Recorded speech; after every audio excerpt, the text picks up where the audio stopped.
Oh, you guys look great. Thank you. Yeah, man. Yeah, looking good, looking good. All right, guys. So this evening we've got Travis Gienger with us. We've got Randall Johnson with us. Randall's from Extreme. Everybody knows Travis. He's a legend, right? So really don't need much introduction with him. But guys, we've been chatting it up.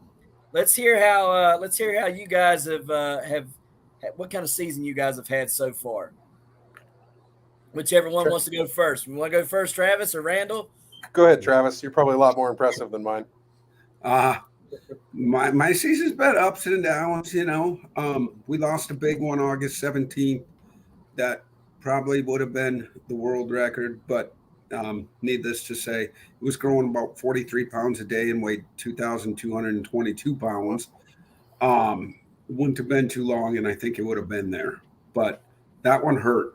That one I just picked a random tertiary vine and said, you know what, this thing, it's more important to get it set, and we got it set, and it didn't do too much. It wasn't really that impressive. And then around 1,800 pounds, it just kept on going. And that's when I knew. I was like, ooh, this greenhouse stake that was never in the equation is going to need to get moved. And so I did that, and it split right before the state fair. It was actually smaller than Michael Jordan, but it would have been bigger in no time. But then now I've got Michael Jordan, and it's pretty big. It's about 21 foot, 2 or 3 inches around. Will it weigh? We'll see. We'll know in about 2 weeks. Right. So, like, you say it wasn't that impressive, and it's 1,800 pounds, and I'm kind of like, on a tertiary vine, to me, 1,000 pound on a tertiary is going to be quite impressive, and you're kind of like, it wasn't too impressive, 1,800 pounds on a tertiary. I think you're being a little modest there, don't you? Yeah. Well, my other one, Michael Jordan's on a tertiary right now. So what? Yeah. What happened? Why was they on tertiary? Why did you have to sell tertiary? That's where Randall comes into play too. I got a couple questions for him, but okay. I think early on, and even this summer, I was using some pretty heavy biological mixes. Now, that's not a bad thing as it sets, right? But I think when you combine it with a heavy dose of azos, that's a lot of nitrogen there. And I think I was getting some curling on the very end tip of my vine. And I think that caused it. But I was how heavy a dosage of azos were you running with? So let's say I have heard that from some people before, and they were running some really extreme numbers. Cup to 30 gallons, and then you've got a bunch of other stuff mixed in it as well. You could have something like that. How often were you applying? Just every feed? Every week or so? Yeah. I would try to space it out a little longer, just because, like you were saying, that much nitrogen can kind of overrun the plant. A lot of it's going to get forced out through your root system, so you're going to get kind of a force out of the nitrogen in your roots. You're going to get a lot faster rooting and a lot thicker tap roots because of that. But if you have so much of it being heavily dosed to it that your root system can't keep up, there's going to be off-putting systems. And that's the only signs that it really affected was just the vine tips. And the only reason why I go back to that is because I did it, probably mid-August and I did a pretty heavy biological drench because I wasn't doing much, whatever. And I fried like 5 or 6 vines. Now I was applying some other stuff with it, and that could have been it. But I go back to I gotta be a little bit more careful when I do that. We have a liquid azos too. I'm not sure if you've tried that. I went back to the powder because I was out of that, so I was like, okay. Yeah, the liquid azos I feel like is a lot more extreme with the numbers it runs at. It's a lot higher concentration. But that being said, I haven't heard of people having any adverse side effects or issues with it. Something to look into. I'll see if I can get you some sent off your way so you can use it for the next season. And then I had another Randall question with. You always said calcarb. It does something for photosynthesis. I remember like one of our last seminars. Yes. So the calcarb is going to help keep your plants a lot greener, which is going to help bring in a lot more photosynthesis and activate, I should say, photosynthesis. Really what its main benefit for is for foliar dredge, just to prevent communicable disease as well as overall generative health of the plant. It's going to keep everything greener. It's going to keep everything a lot more able to produce just by spraying it on. It's a real simple additive too. It's not something you have to like really measure when you mix. It's just spray and go. Nice. Yeah, I applied that the last couple of days because we've had so much rain. Especially later in the season. That's really what you're going to be looking for. A lot of people don't really need to use it if they're, in a greenhouse scenario that's going to keep their plants in a little bit more controlled environments. But if you're using it in a big, large outdoor pumpkin patch, something along that variety, I would highly recommend it towards the end of the season. Nice. I've slammed my plants with it, so and keep the powdery mildew at bay. You know what I mean? Diversity I sent as well. That stuff is our bacillus blend. It's only available in I want to say I think 17 or 18 states in the United States so far. New ones are coming online every couple of weeks. I know Minnesota got added. I'm pretty sure. I know just recently we had Arizona get added. Michigan, I believe, is also added. So some new states are coming online all the time. What that one is, though, is it's 5 strains of bacillus at a 6 billion CFUs, colony forming units per gram. So it's not only is it a highly diverse variety of bacilluses, but more than what you're going to find elsewhere on the market, but it's a lot higher concentration. And when used in a foliar spray, like you're saying it before with the powdery mildews, things that are especially in the squash variety of family, that a lot of stuff will have stuff built into it already. That powdery mildew is like kind of genetically built into a lot of zucchinis and things like that these days. Right. That'll keep a lot of those at bay a lot longer into the season. Some things obviously are going to be triggered by weather, adverse conditions. But if you can get a handle on getting some of these beneficial bacteria established early, it's really going to help, in the later ends of the season. Right. And, the lactobacillus I use in a compost tea. And yeah. I'm going to tell you, I have noticed a tremendous difference when I add lactobacillus to the compost tea and how it brews versus how it brews without it. There is a huge difference. For instance, let's say I don't add lactobacillus, but I'll put the WP mycos in it. I'll put some azos and some liquid compost, in there from Previgenics and some Extreme Gardening compost tea bags, and put the starter pack, the little, dump it in there. It might take, 20, 30 minutes for it to start kind of percolating and foaming. But if I put lactobacillus in there from the diversity from you guys, it's almost immediate foaming. Yeah. You know what I mean? It's like, this is a big difference, man. The plants seem to like it a lot more. It actually seems like the plants are more responsive when you add the lactobacillus at a faster rate than it is when you don't add the lactobacillus. Now, is that just my imagination or is that, can you guys verify that? I can't scientifically verify it right off the top of my head. I'd have to look at a bunch of stuff and check in with our PhD on staff for Extreme. But to my experience with using, especially with teas, when you have established colonies of different forms of biologicals all working right there, that tea is food for your soil more than it is water for your plant. Right. And so if you keep a healthy soil base, your plants are going to have a lot more control and show of that faster. I liken it to someone told me this analogy once, and I never stopped using it. But when you grow with beneficial biologicals, you're driving a car, but you're not just driving a car; you're driving a race car, and that race car is a lot more reactive when you turn the wheel than a normal car would be. And that's kind of the mindset I think when I team with biologicals is you get a lot more control over what you're doing, so therefore you see it in practice a lot faster.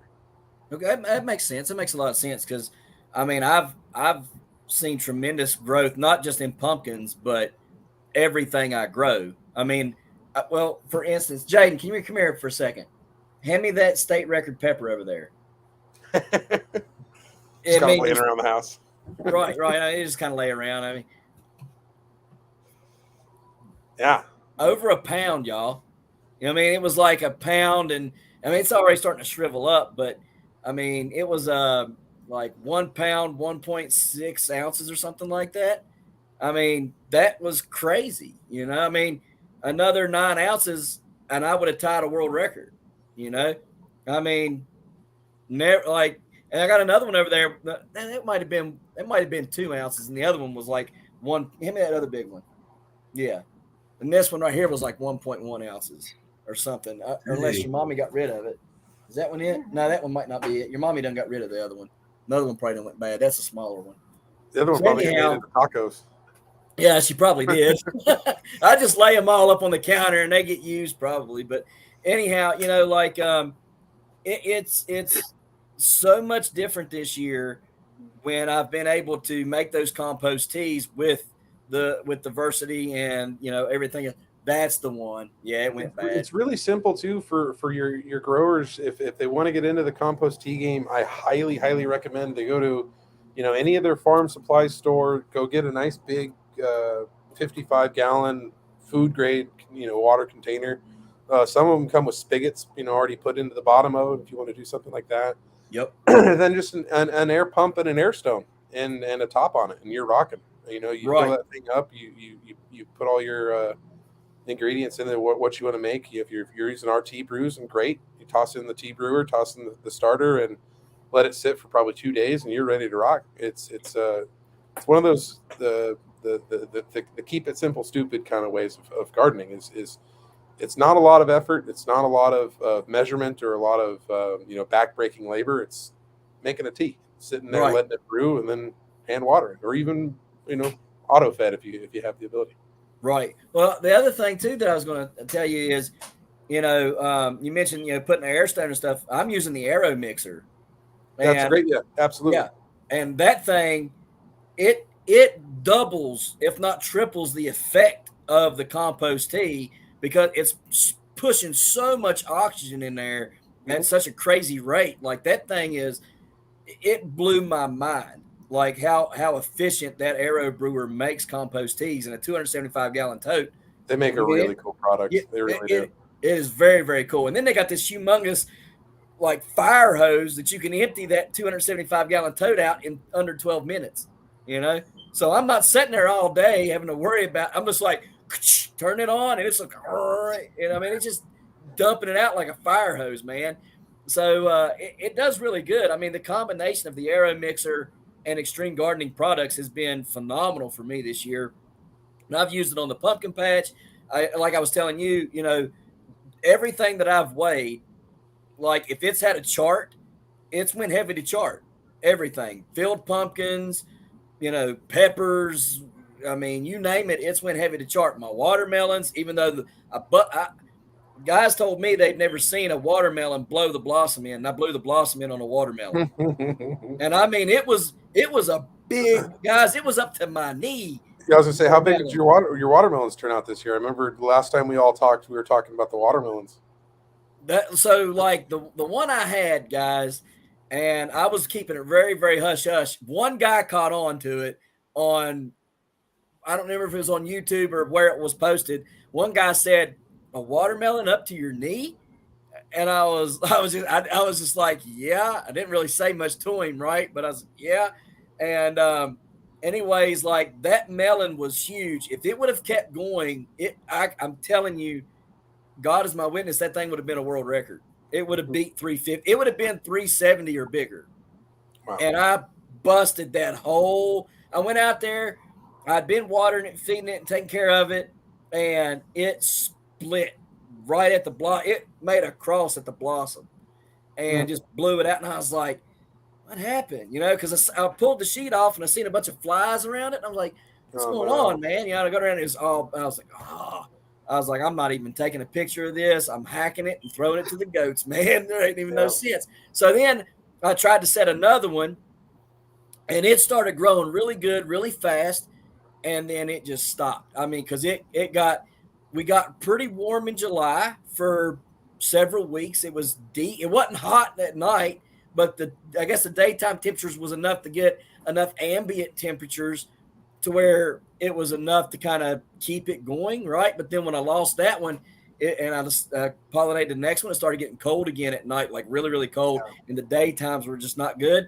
So it grew kind of fast, and then it just kind of stopped. And so, I mean, it just is what it is. I'm not going to have a very big watermelon. I've got a bunch of them out there on the vine that I'm just letting grow just so I can get the seeds off of them. but it ain't going to be. I am going to try it again, and I'm going to do it exactly how I done it this past year, and because I think I've got the right formula. I had very, very high calcium. I had very, very high organic matter in that patch, and I'm going to try it again next year and see if that ain't the ticket for the melons, because that would be a lot of fun to break that. Even if I just hit 300 pounds, I'd be happy. You know what I mean? It's one of those records that's it's a bigger bag on your chest than a long bean or something like that. You'd be like, yeah, I'm the watermelon guy. It's like, whoa. Yeah, exactly. Especially when I'm not known for watermelons. You know what I mean? And West Virginia is not a watermelon state. And I mean, I'm almost in Virginia. You know what I mean? I'm hugging Virginia. But, I mean, it's still not going to be a known state like North Carolina or southern part of Virginia, you know what I mean? So, or Georgia or whatever. But it would be nice to at least break the state record, which is 189 pounds here. So, that was my focus. That was the goal, was to break the state record. But yeah, we'll see next year. I'm gonna try to break the cantaloupe record inside this winter. Oh wow! So, yeah, we're gonna try to do that. Cantaloupe record's 38 pounds. I'm gonna try to grow a 40-pounder inside. See if it happens or not. So setting your sights real high, only 2 pounds higher. Normally you smash records. Yeah, normally I do, but here's the thing. I always try to just set out to beat the record. You know what I mean?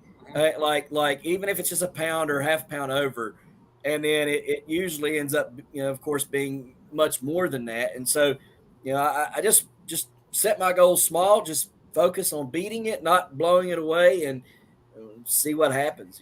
So, but I mean, Travis is up there. I mean, this guy's got probably a world record on the hook. Let's hear from him. You know what I mean? What's going on up there, Travis? I mean, yeah, I don't know, man. It's been nothing but news reporters. It was kind of funny yesterday. I got a call from Channel 5, and they're like, "Hey, you got a pumpkin?" And I'm like, "Yeah." They're like, "Is it big?" "Yeah." "All right, we'll be out tomorrow." So that's tomorrow.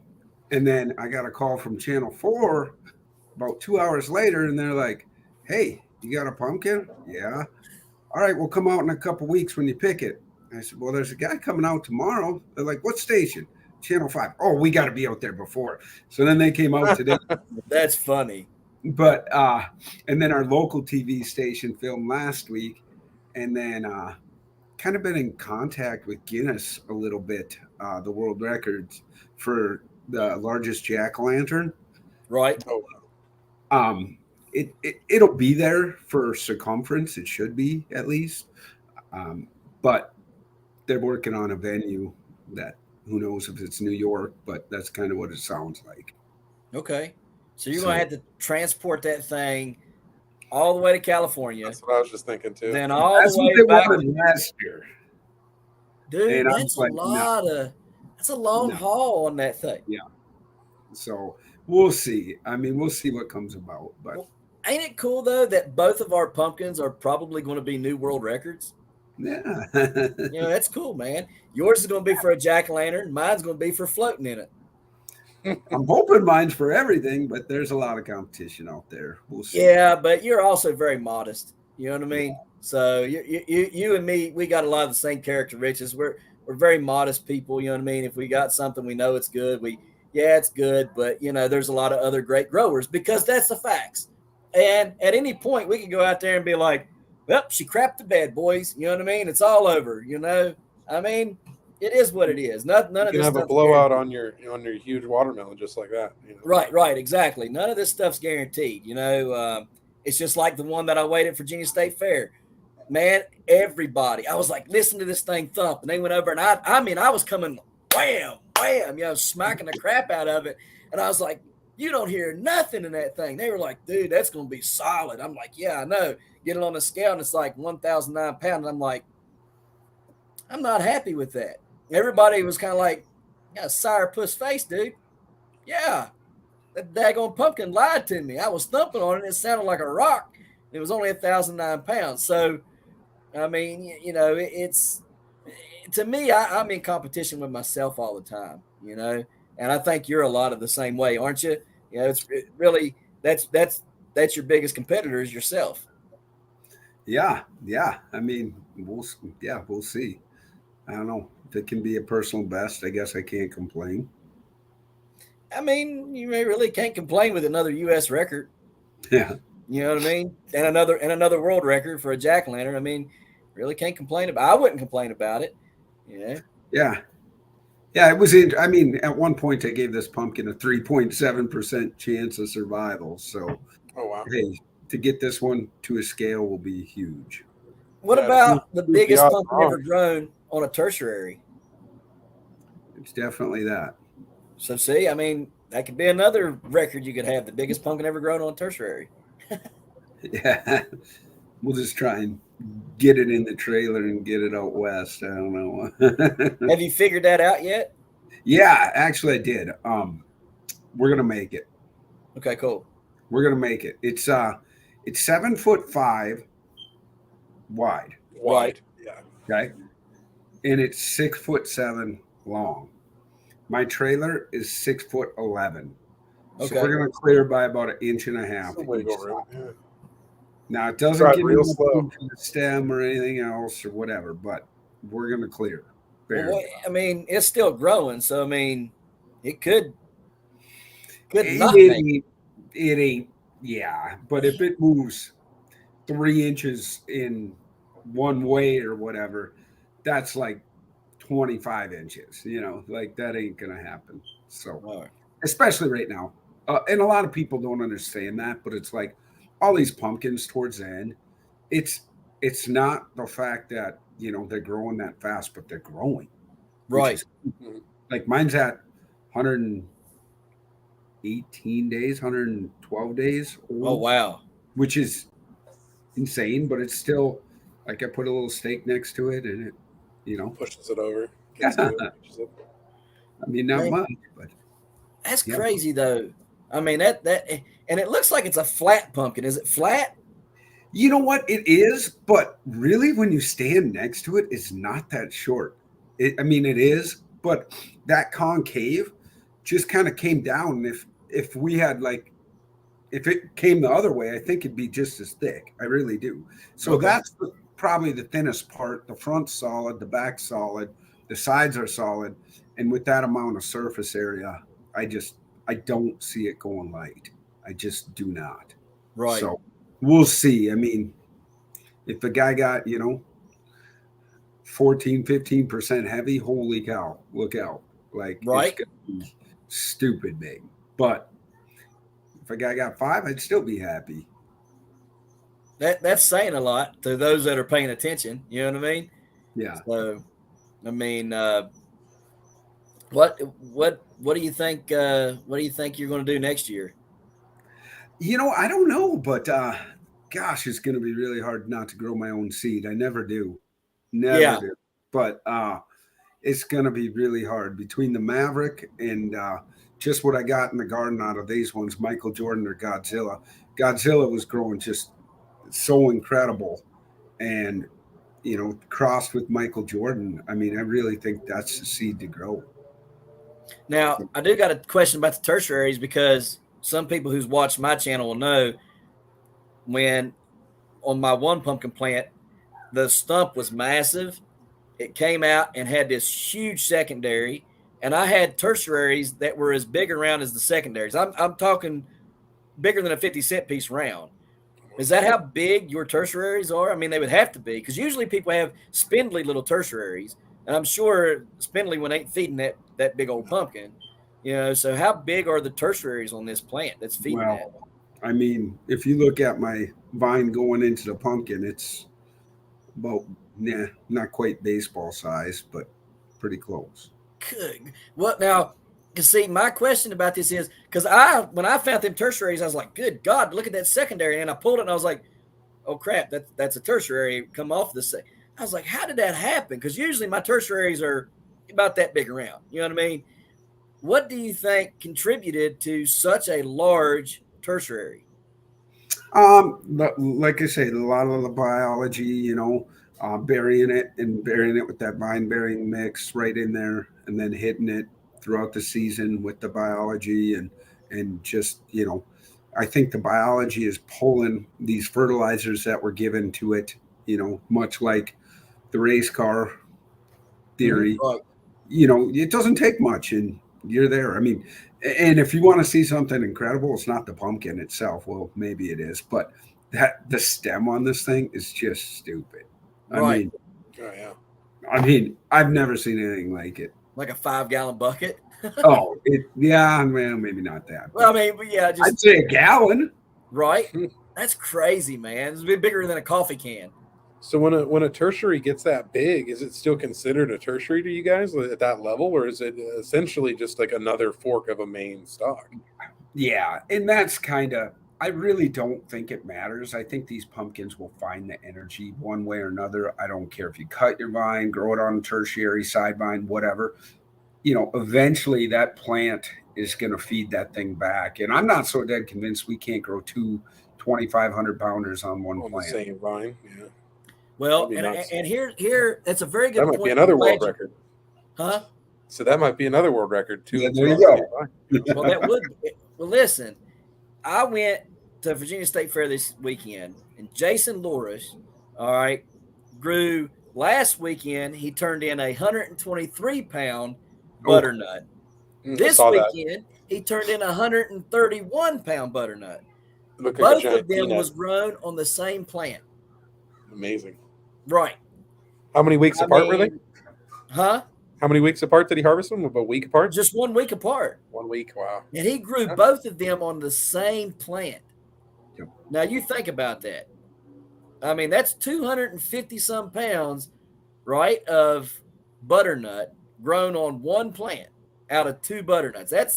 So, I mean, if you can do that with butternut, surely to goodness you could probably pull two 2,000-pound pumpkins off of one plant. Now, how big that plant would have to be, I mean, would it have to be 50 by 50, 100 by 100? I mean, how big do you think it would have to be?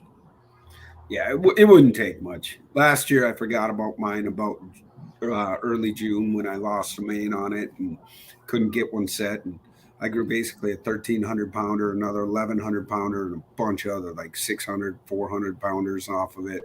And that was no care whatsoever. That's crazy. So you literally did grow over 2,000. You grew over 4,000 pounds on one plant. Yeah. And my buddy in Iowa just turned in 3 pumpkin plants. Okay. And he had over 80 pumpkins on those 3. And they averaged 250. His biggest were 800, 700, and another 700. But yeah, he had so many 400 pounders, it wasn't even funny. That's insane. That is insane. So really, there's no need to, because I've heard a lot of people talking about grafting plants to one another to push one pumpkin, have 2 plants going, pushing one and stuff. And that's been talked about quite a bit in the circles that I'm in. Doesn't sound like we really need that. Sounds like we could just grow one big plant and be done with it. So how big is Michael Jordan, the plant? 50 by 40. Okay.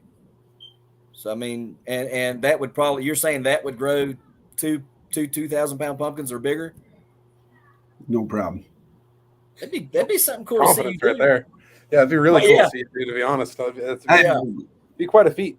Trust me, it's definitely crossed my mind. Like, I would really like to try it, and I think it wouldn't be too hard. Like, how close together on the vine would they be? So what I would do is I would just basically take the main, chop it right off. Okay. Mm-hmm. Go down about 5 foot, take the vine, chop it right off. Right. Go right, go left. Yeah, split it. 2 mains, boom, set a pumpkin, boom, set a pumpkin.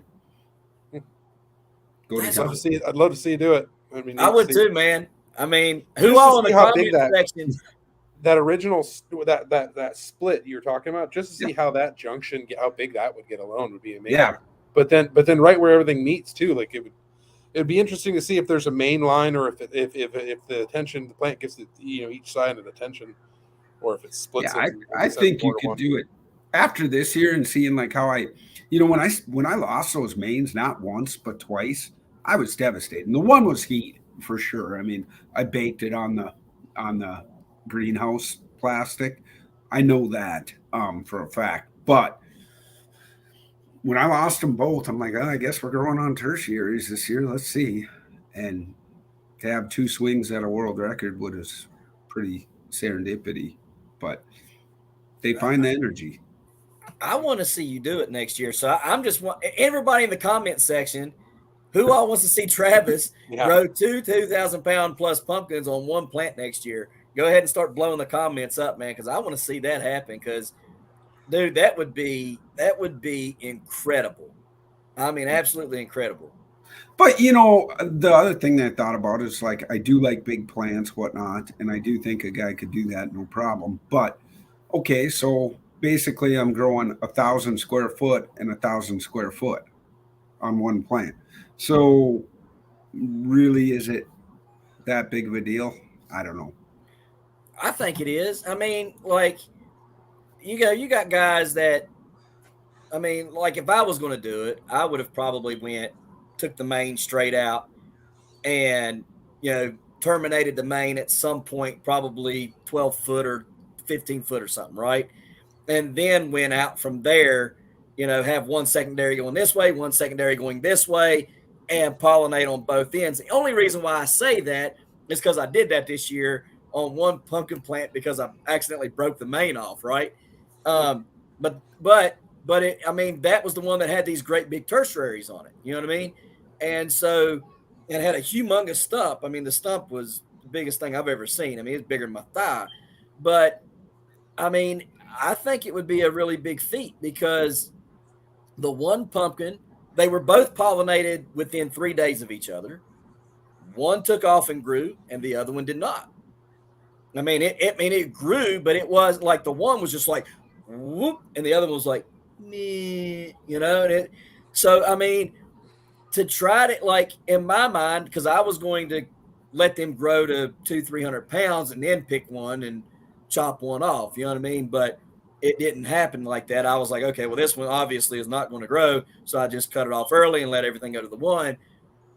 Because in my mind, I've heard all this for the past 3 years that I've grown, all their signals, and they're picking one, and that's the one that picked. So you gotta, but what you're saying is like, no, like there's not really a signal. They're going to push both of them. You know what I mean?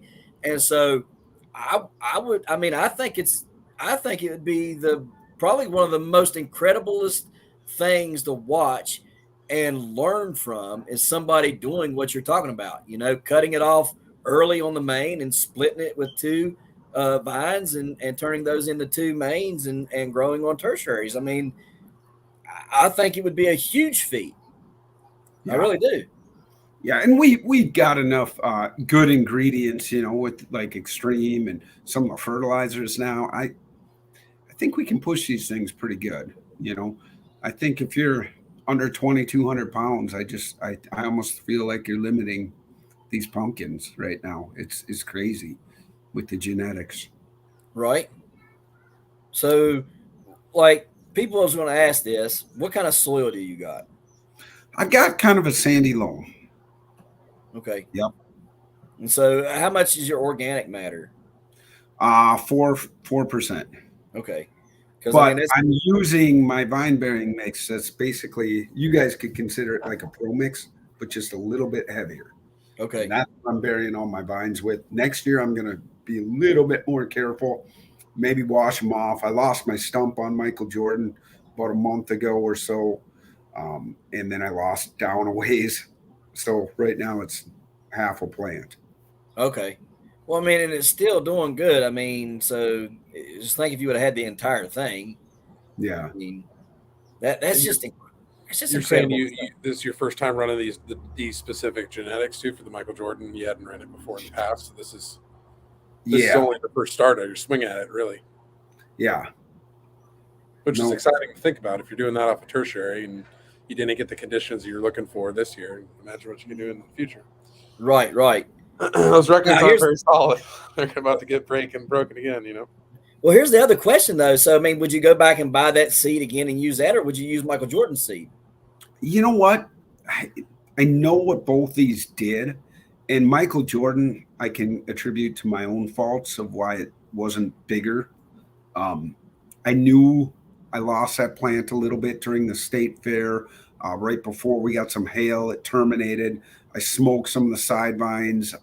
It didn't get as robust as I wanted it to. I like to keep things going and growing, and that kind of shut down on me a little bit more than what I wanted. But that was my own operator error there. So I think if I had like a Michael Jordan or I'm sorry, a Godzilla plant on the other side behind it, which I was grooming, that we would have had something pretty cool. Like, not that this isn't, but I'm just saying, like, Michael Jordan had the plant behind that. That thing was fresh. It was good. It was going. This one really didn't. So I didn't expect it to just go gangbusters this time of year. Yeah. But yeah. And so my answer to that would be, I know both these seeds were very, very capable. The rib split was a rib split. But the rest of it, I mean, you got two very capable seeds. We'll see if Michael Jordan goes heavy. If it does, maybe it breed out that rib split on Godzilla and boom. Right. So that would be pretty cool, man. That'd be very, very cool. So for all the people who have said over the past year, even during the summer, that biologics just aren't where it's at. I mean, I know where I'm at. I know how I'm sold. Where are you at with it? Yeah, I mean, we got to go all the way back to the beginning of the season, but that plant can go from seed to 12 foot in 30 days. No doubt in my mind. And that right there, I don't think you're doing it without cranking some major biology into that soil. And I get calls and questions all the time for, like, what can I do? My gains are slowed down. What can I do? What can I do? And I keep going back to, you're throwing all the things at it. It's in your soil now. We got to go back to that. There's 3 parts of your soil. The biological is one of them. It's not just any idiot can balance a soil. Like, I can balance the concrete in my driveway if I grind it up and send it to Midwest Labs, right? But that doesn't mean it's good. Like, I'm going to grow a 2,000-pound pumpkin in it, right? So, yeah. But yeah, that Azos Red, I was throwing a lot of it this spring at the plants, and it had great results.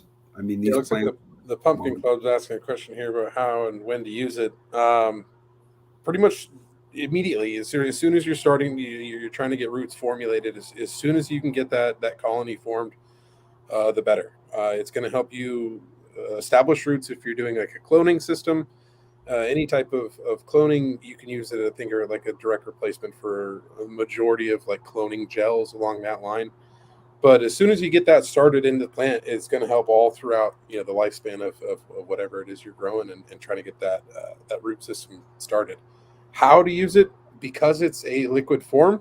As we were talking earlier with making those teas, if you do, your compost teas, that's a perfect opportunity to just dump a bunch of liquid in there. If you have the powdered form, take a scoop, drop it in, mix it up as well. It's really simple, easy use. It just comes down to how you water, how you apply your biologicals. You can mix it in while you're doing your soil blending or when you're doing your transplanting, just as the base, on unwatered form, or mix it in and then feed and hand water. Yeah, and that stuff I've noticed a lot. Like, I've never grown big stumps or big root systems, right? Like, to me, they were big, but to compare them with growers who are growing, been growing for a while, right? And you go out there and you look, and they got this stump like this, and it's coming up out of the ground 1.5 feet, before it go. I've never done that. And then this year, I started using a lot of the red and, the Azos in my teas. And you can see a major difference in the stump size. You can see a major difference in the root size that are, coming off of that stump. I mean, I had roots as big around or bigger than my thumb, coming, were coming up into the stump. I've never had anything like that before, right? And so I'm sitting there going, this is where it's at. I mean, all right, last year I used a little bit of Azos, for example. We'll just use this. It's a perfect example on root crops, right? I used a little bit of the Azos and mycorrhiza on my rutabaga, right? And grew a 19-pound rutabaga, no problem, pretty simple. This year, I was hammering it. Dude, these things, I had one that was growing 2 inches in circumference a day. Okay. Yeah. 31 pounds. Right. And the only reason why I even remotely pulled it is because one in the front yard that was about the same size went down. Okay. Probably wasn't given enough boron. That's probably my fault. But it yet a hollow root rot that got it. And I got scared and didn't want to lose that one. So I pulled it to go weigh it for a record. That's the only reason why it stopped growing. You know what I mean? Brought it home, buried it back. A month and a half later, it was like, we're done. And it just went to mush, right? But I can't imagine had I not got scared, right, and pulled that thing out just so I could break my record, it would have probably went over 40, maybe even more than that, right? All the root crops this year have done that. I used this stuff on my regular carrots and grew a 36-inch long carrot. Regular garden carrots. Wasn't even trying to grow a record with them. And I pull it out like Bugs Bunny, and this thing just keeps coming out of the hole. And I'm like, what the heck, man? You know what I mean? I look like Marv off of Home Alone, where he starts pulling the light cord, you know what I mean? And then it just keeps coming out, and he gets smacked with the iron in the face. Like, that's what it was looking like. I was just like, keep pulling this thing out. Like, where's this coming from? When you use biologicals, like you said, there's two other parts to this. You have to have a proper soil mix, proper feed schedule, proper attention. But when you're using biologicals, you're not just like, I don't want to sound too cliche or too down to earth with it, but you're doing something that is meant to be happened in a natural practice, for long periods of time for base agriculture. You look at like farming communities like the Native Americans here in the United States, and they've been growing, different forms of legumes all through their maize crops for years, because that provides huge amounts of nitrogen to those crops. And so if you can use that type of I don't want to say technology, because obviously we're talking biologicals, but that intellectual technology, and you can use it in an application that's to what you guys are growing, it's only going to set you in a higher standard, because you have access to things that other people aren't going to have. Right. And if it's done in a completely organic fashion and biological fashion, then it's only going to make a healthy plant moving forward, rather than like a Kentucky Fried Chicken looking plant that's done through chemicals and is done through a lot more shady, I should say, means. And, right. And in gardening, there's a lot of different ways that you're going to have that type of a mindset and not really care about the means. And then there's these ways where it's simple, different changes in gardening, changes in how you approach different things and what you use, that can lead to just natural unlocking the door to a naturally larger step. Right, absolutely. And when you're using these biologicals, you're not having to use fertilizers that are, heavy in salts and different things, right?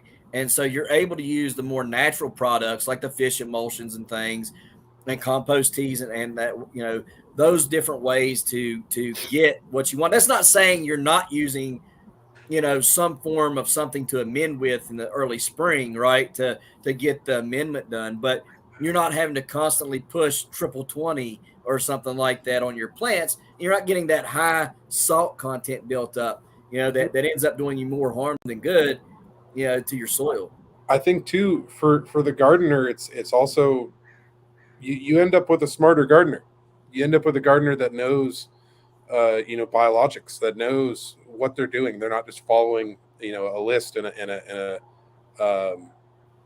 recipe, for example. That you get a guy that uses something because he knows why he needs it, rather than, well, I got to put this in because it's step 4.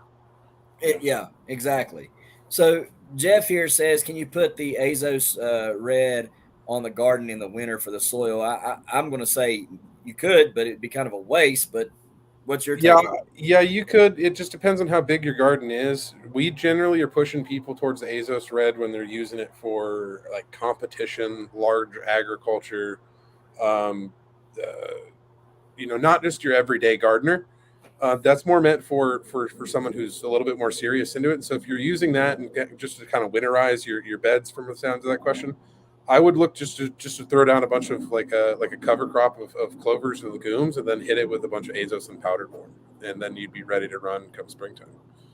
That sounds pretty good. The Pumpkin Club says, "Thank you. I used only 24 ounces of the azos powder on 2,000 square foot, 3 plants. I believe really suffered on uptake because in lack of biologic. Want to really concentrate on bios next year. So, what would be you guys's input for the Pumpkin Club as far as like what he should use for a 2,000 square foot?" Well, I'd stick with azos for sure. I would not use all 24 ounces at the same time. I would hope you're measuring that out through a system of your early spring there. But I would use azos. I would throw some mycorrhizas in there. It doesn't even have to be our own if you don't want to use our own. Azos has this quality just by a byproduct that it'll improve any mycorrhiza species that it comes into contact with. So it doesn't have to be a mycorrhiza through extreme gardening. Don't get me wrong.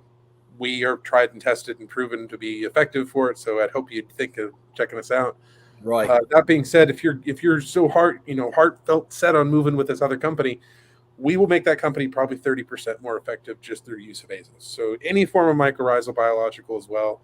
I try to stay away from more diversity in the mycorrhiza sphere. A lot of things can actively compete in that sphere.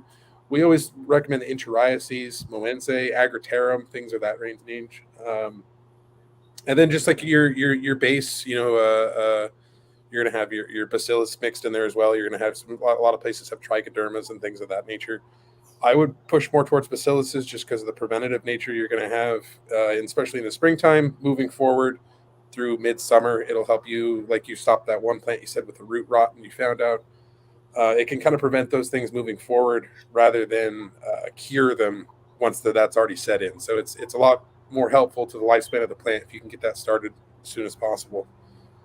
Travis, I imagine you can break down your special blend, and I don't know if that's proprietary with how you do it, but maybe it could be. This is the most I've ever used this year for sure. But yeah, I've got that mycorrhiza, the azos, and then I'll sprinkle some Versity in there and some, if you can, azos red. But just hitting it every day in your mix, and then just light doses once it's established. Mm-hmm. Key. So here's a really good question. So one of the more popular ways that we've seen growing this year has been on weed fabric, right? Guys are putting down woven fabric. They're cutting or burning holes in it, laying the vine there, right where the node would be, burying the top of the node, and then it roots through of course, through the slit that they put in the fabric. And so Hematite Homestead, Steven's like, what about growing on a woven weed fabric? He used the XTREME Garden products all this year, but he questioned, does it even get to the soil or does it stay on the fabric? I would imagine it's going to get through that fabric because the water goes through the fabric. So that stuff's going to go through. But what do you guys think? Especially if it's the water soluble or wettable powder, Mycos WP will have absolutely no problem. In fact, that'd be a great little house for it. It's going to keep it nice and protected as it moves right through. The Mycos granular, I'd hope that when you cut that hole out, you could be adding in, I'd assume, right into that hole function. So that'd be my easy way to get around that one is once you have access to that hole, just fill in your mycorrhizas. A lot of people in, especially in the big pumpkin community, they might really not realize the difference between our wettable powder and our granular. But it basically just comes down to application. It's just how you have access to the root hole and direct root contact. If you're doing a transplant, you're doing that first initial open hole.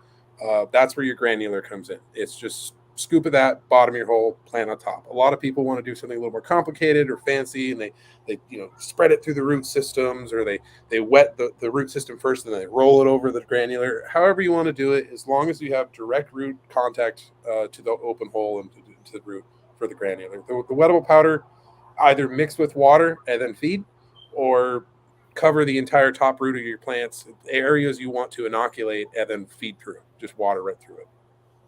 Yep. So, and the Azos is going to go right through there as well. Azos is the same. Azos is a wettable form, now, and it comes in the water form. I do got a question about the Versity, because the Versity's got a little bit of granular like stuff. It's a little bit more grainy, but it is meant for a foliar application. So we do have it. I think it breaks down to like I don't want to say the wrong number right off the top of my head, but I want to say it's like the 15th micron for the automatic feed sprayers. Okay, which is pretty small. Down. Yeah, it should break down. Yeah, it's just got to be shaken up really good. We also always recommend that. But just if you have some form, rather than just scooping it into a jar or whatever you're using to mix it in, and mixing it with your hand, if you can do some form of aerated mixing or hand mixing with like an automated form that's something a little more robust, it's going to help it break down a lot faster, and you're not going to get the kind of chalkier outlines on like the sides of your walls of your tank and sprayer. Right. Now, one question that probably they're going to ask is if lactobacillus is meant for foliar feeding, then what is it doing for their ground? What is it doing for their soil? Dripping down. If you're applying heavy enough, obviously you can apply to your soil as well. You can use the same applications as Azos and Mycos and mix it in throughout your entire soil rather than specifically targeting your root forms. You could just mix in through your soil. But the real benefit from that is going to be in your foliar system. So if you can spray that in a fine micron across your entire foliar canvas, you're going to get benefits, more than beyond what would benefit from your soil or your root zone, if that makes sense. Yeah. If you didn't do the foliar and you just drench the roots, that's going to help you through these diseases, but you're not going to be as open as susceptible to these diseases. If that makes sense. Sounds good to me. So, is there anything new that XTREME's working on that you can talk about, or? So we do have a product in the mix. I can't name anything, and I can't be too. No, that's fine. Don't get yourself in trouble. Don't get yourself in trouble. Yeah, exactly. We do have several new products in the mix. The main one that we have that I'm pretty excited about is right back down in the roots. It's another biological that focuses on root zone, root development, root health. We're far enough along that we've already got labels designed, so we're pretty far into the mix. Committed. We're pretty committed, very committed at this point. But yeah, you should see us, coming out with a new series of products, probably by next year, mid next year. By springtime. The way licensing goes, I'd say probably closer to fall or summer. Okay. Yeah.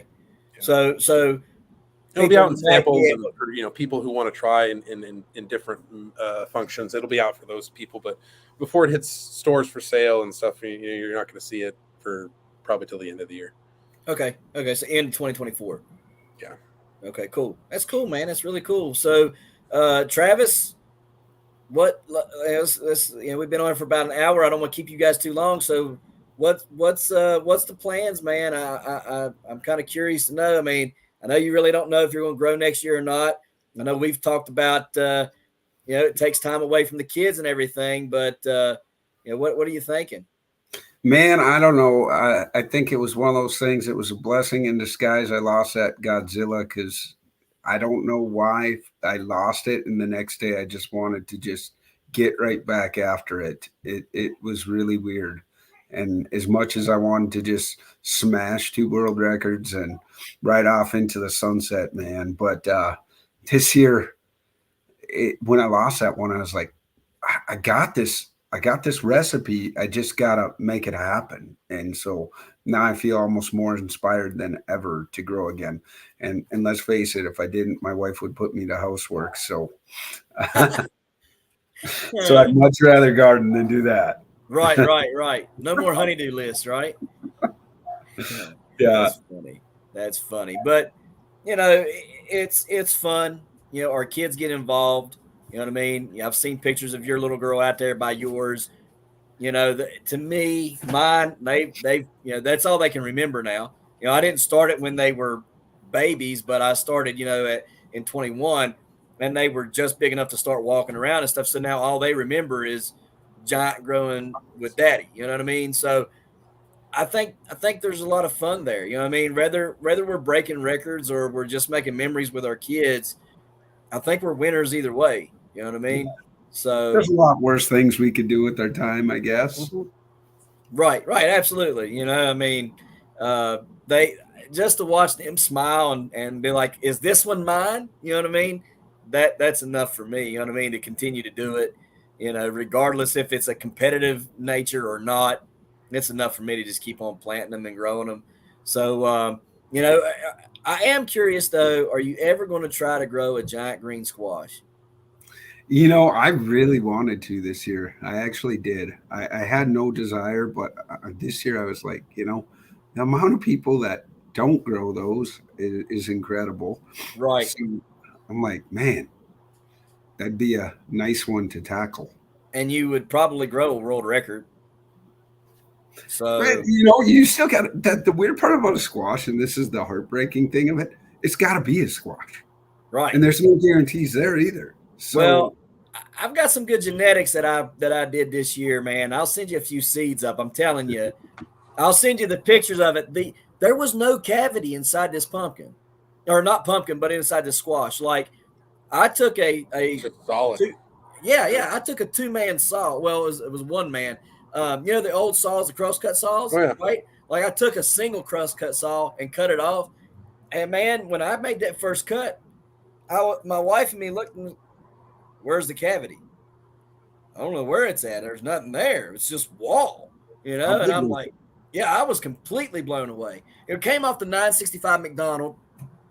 You trace that back, it goes back to the 1844 Halub and one of the Jutras, right? And so, and then McDonald grew it and grew a 965 off of it. And then I crossed it with the 1000.5 Brown, Chris Brown's 1000.5, which was a 1844 Halub selfed. Okay. So this thing should be a beast of a fruit next year, right? Like that cross, just based off of the lineage of that, right? The background it comes from. Yeah. I mean, it's just, and then what I seen out of that 965 McDonald, I was just like, what the crap? Because if it would have kept on, it went down on me. And I don't know how or why. My wife says that she thinks she nicked it one day with a fingernail and put a bad spot on the bottom of it. She thinks that's might have been what happened, right? But that's where it rotted from, was like right in that area. And so, you know, I mean, things happen. It's whatever. But had that kept going, it would have been a new state record. What's the current world record for a green squash? Like 2100. 2100. Yeah, 21 like 18 or something. Yeah. 21. I think it's a 21. It's attainable. Yeah, absolutely. You guys are right there, just below it. You know, if you get good conditions on a year and you have everything go right, and I don't see any reason why you couldn't set something cold. You know, I don't either. That's why I said I think Travis should definitely get in on that, because, I mean, he could set 2 world records with it: the biggest green squash ever carved and the biggest one ever grown. You know what I mean? So I'll send you some seeds up there, man. At least give them a shot, see what you can get out of them. But they should be very, very, very green, very green. So no issues there, because they come out of that lineage of green gray squash. So I don't really see much pumpkin-ish coming out of either one of them. I just don't think that. I don't think it would. Now the 965 was a little bit lighter, but it started darkening up and turning more grayish colored. And then, but the 1000.5 Brown, that thing is, I mean, it's green. Like, I mean, it's the darkest green I've ever seen. So definitely should be a very good cross. But yeah, I think if you grew one, we would all see something pretty stinking cool. You'd have Channel 4 and Channel 5 calling you up every other day. Right, yeah. You got a pumpkin? Yeah. You got a squash? Yeah. Hey, that'd be the neat thing if you did that, Travis, and you did that split. Channel 4 could have their pumpkin and Channel 5 could have their pumpkin. Hey, there you go. Which channel will win? Yeah. Channel 5 or Channel 4? Yeah, that would be funny. That'd be a lot of fun. But guys, you guys got anything y'all want to mention? Anything we might have left out? Watch live October 9th, Half Moon Bay, California. Probably going to be our next go round, you know, but it'll be neat. Absolutely. It'll be neat. Go Be a lot of participate fun. in your local state, fairs, and go see some big vegetables all over the world, wherever you guys are watching this at. That's what I'd say. Those are fun events. That look like a great time you guys did out there in West Virginia. Talk about or Virginia State Farm, excuse me. Talk about fun times to have with your kids. Bringing them to those events alone, it's got to be killer. Oh, it was a lot of fun, except for we had a hurricane passing through. So, Oh no, yeah. like, I was soaking wet, right, from like head to toe. Everybody there was soaking wet. The kids and my wife had to tap out early and go to the truck because they were done.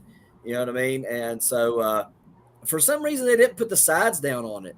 Like they had this big tent and the other tent with the Wind's just animals blowing through. Yeah. Yeah. Like they had the sides put down on that tent, but our tent they didn't have the sides put down for some reason. So, I mean, we were literally standing in water like 3 to 4 inches thick in some spots, And I'm just like, yeah, though this is bad, man. My feet. You're like, wait and get me out of here. Right. Hurry up, let's go. Yep. You know what I mean? I'm done. Real quick, Doug Brimley says, "Are you putting the mycorrhiza down at each root zone or applying it all over throughout the plant for best results?" I'll let you answer that, Travis. Go ahead, Travis. Both. Started out initially on the roots, and then as it goes, reapply. Right, and it's granular, right, at the roots. Granular in the root zone. WP if you're reapplying, direct wherever you're putting. I generally tell people too, if you're making your own soil mixes and you're doing your own blends, you would think that mixing your mycorrhiza into your soil, you'd be like, no brainer. That makes perfect sense. Why not? Don't do it. It's a waste of money. It's not going to have as much activation as what you're looking for like a direct, just like dump it at the bottom of a whole application. The way I like my car analogy I did earlier, it's comparing a nuclear explosion or big dynamite explosion to a gunfight. You're going to have a pop here every now and then. Whenever the roots reach that mycorrhiza spore, if you mix it throughout your entire soil. But if you have like a big puddle right at the bottom of your plant or right with that direct root contact, that spore immediately starts growing and starts cultivating, starts spreading, and that's what you want. That pop action doesn't sound as appealing when you think of that in terms of direct root contact as the other application. Right. And it'll save you money.